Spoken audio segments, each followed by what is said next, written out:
लोकप्रिय पंतप्रधान नरेंद्र मोदी यांच्या वाढदिवसानिमित्त भारतीय जनता पार्टी पनवेल तालुका, संस्कार भारती पनवेल महानगर, संस्कृत भारती पनवेल यांच्या वतीने श्री गुरुकुलम न्यासतर्फे श्रीमद भगवद्गीता पाठ महायज्ञ बुधवारी उत्साहात संपन्न झाला।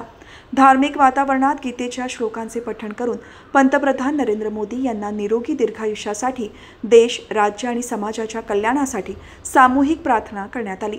या संस्कारमय कार्यक्रमाला भाजपचे प्रदेश अध्यक्ष रवींद्र चव्हाण यांची प्रमुख उपस्थिती लाभली। या महायज्ञाचे आयोजन पनवेलचे आमदार प्रशांत ठाकूर यांच्या सहकार्याने करण्यात आले होते। बुधवारी सकाळी श्री विरूपाक्ष मंगल कार्यालय येथे श्रीमद भगवद्गीता पाठ महायज्ञ संपन्न झाले। तसेच एकाच वेळी 200हून अधिक जणांनी एकत्र येऊन श्रीमद भगवद्गीतेतील सर्व श्लोकांचे लयबद्ध पठण करून गीतेच्या ज्ञानाचा दिव्य अनुभव घेतला। सकाळपासूनच भाविकांनी मोठ्या संख्येने उपस्थित राहून गीतेच्या श्लोकांमध्ये सहभाग नोंदवला।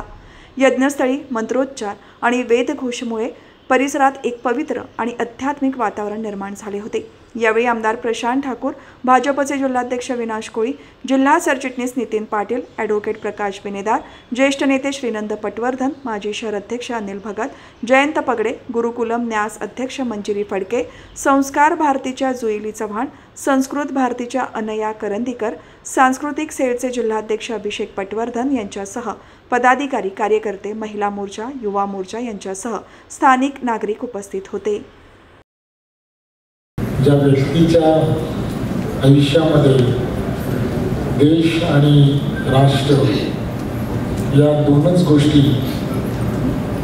की ज्यासाठी त्यांनी आपलं जीवन राष्ट्रासाठी समर्पित केलं, त्यांच्या जीवनामध्ये तुम्ही आम्ही सर्वजण पाहता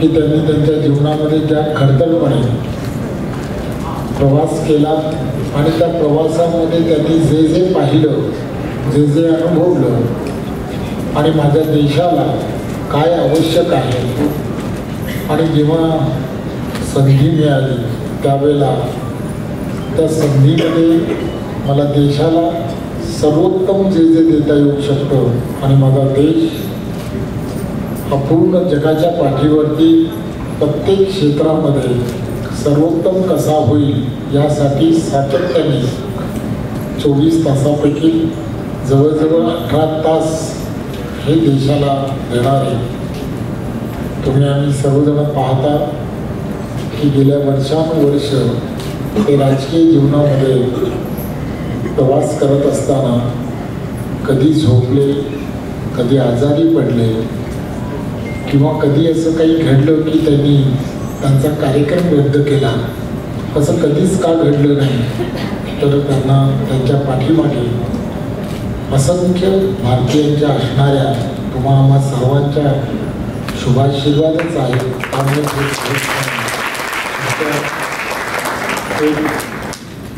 असं सहजपणे म्हटलं जातं की प्रचंड दैवी शक्ती असणारं हे व्यक्तिमत्व आहे, दैवतुल्य असं व्यक्तिमत्व आहे की ज्याच्याबद्दल जेवढं बोलावं तेवढं कमी आहे। आणि आज तुम्ही जो यज्ञ या ठिकाणी करताय, खरं तर आज ते 75 वर्ष त्यांच्या वयाला पूर्ण होत आहेत, त्यामुळे यानंतरच्या काळामध्ये त्यांना अधिक बळ मिळावं यासाठी तुमच्या या सगळ्या विषयाचा सुद्धा सर्वात मोठा आधार त्यांना मिळेल यात काही शंका नाही। भारतीय जनता पार्टीच्या वतीने, पक्षाच्या वतीने खूप खूप धन्यवाद देतो।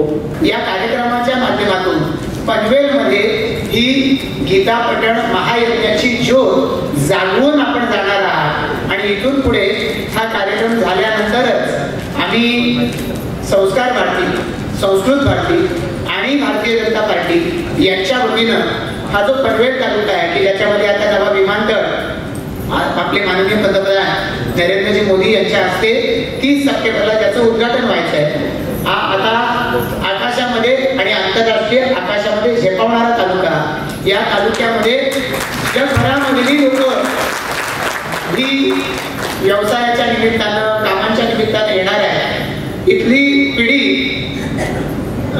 इंग्रजी शब्द आहे डेमोग्राफी, या पिढीची, या परिसराची डेमोग्राफी जर बदलणार आहे तर आमची सांस्कृतिक मुळं किती घट्ट आहेत हे दाखवून देण्यासाठी श्रीमद भगवद्गीतेसारखं दुसरं काही साधन असू शकत नाही. आणि म्हणून इथल्या तरुणांमध्ये, इथल्या विद्यार्थ्यांमध्ये आणि इथल्या नागरिकांमध्ये गीतेच्या जो अमुक असा ठेवा आहे हे ज्ञानाचं भंडार त्याच्यासाठी सातत्यानं खुलं राहावं. तर यासाठी आजच या ठिकाणी आपला कार्यक्रम झाल्यानंतर एक पत्रकार परिषद होणार आहे आणि माननीय पंतप्रधान नरेंद्रजी मोदी ज्यांनी संपूर्ण आयुष्य या भारत मातेसाठी आजवर समर्पित केलंय त्या माननीय पंतप्रधानांच्या वाढदिवसाच्या निमित्तानं आम्ही इथे गीता पठण स्पर्धा पनवेल तालुक्यापुरती याची घोषणा आज आम्ही या ठिकाणी करणार आणि त्याची सुरुवात, त्याचा शंखनिनाद करण्यासाठी आपण साऱ्या मंडळी या ठिकाणी आवर्जून आला. एक या श्री गुरुकुलम न्यासच्या आमंत्रणावरून आपण सारे प्रचंड प्रवास करून या ठिकाणी आलाय. पुन्हा एकदा या पनवेलकरांचा एक लोकप्रतिनिधी या नात्याने आपल्या सगळ्यांचं मी मनापासून स्वागत करतो. माननीय पंतप्रधान नरेंद्रजी मोदी साहेब यांच्या वाढदिवस आणि त्या वाढदिवसाच्या निमित्त कुठल्या कार्यक्रमांचं आयोजन करावं अशी ज्या वेळेला चर्चा करत होतो, कारण भारतीय जनता पार्टीच्या वतीने पूर्ण देशभरामध्ये वेगवेगळ्या कार्यक्रमांचं आयोजन केलेलं आहे आणि फक्त भारतीय जनता पार्टीच नाही तर वेगवेगळ्या संस्था, संघटना, धार्मिक संघटना या सगळ्यांच्याच वतीने देशभरामध्ये आज एक उत्साहाचं वातावरण आहे, प्रसन्नतेचं वातावरण आहे. कारण ज्यांनी आपल्या देशाची मान ही पूर्णपणे जगामध्ये उंचावली आहे अशा व्यक्तीचा आज वाढदिवस आणि मग त्यावेळेला आपण चर्चा करत असताना माननीय आमदार साहेबांच्या संकल्पनेतून असं आलं की आपण अशा पद्धतीचा कार्यक्रम करावा.